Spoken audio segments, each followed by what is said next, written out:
They come. Okay, little puppies. Careful, don't trip and kill them. Alright, here's the little puppies. They're all excited because they're getting some playtime. As you can see, they're very cute. Now we're going to go get the big bad kitty. Pick one up, Gracie, and show it. Alright, this little girl is Haley. She's a cute little pup, female. She probably will only be about maybe a 25, 30-pound dog. She is beloved. Look at that little face. Again, a female. Right now she's about probably 9 to 10 weeks. She's a good little girl, aren't ya? Alright, put her down. This is her little sibling, Cece. And Cece, I don't have any idea what they're mixed with.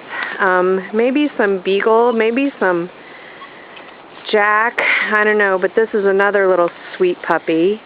Again, very used to being held and cuddled, and also pretty active little pups. Alright, put her down too. Be careful, the other one's there. See if they'll play with that fish toy. Grab the fish toy.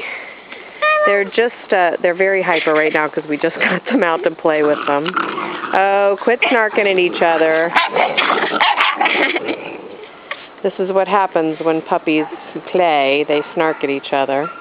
Again, they're going to be medium-sized, smaller mediums, active little dudes, totally need housebreaking, trained, the whole 9 yards.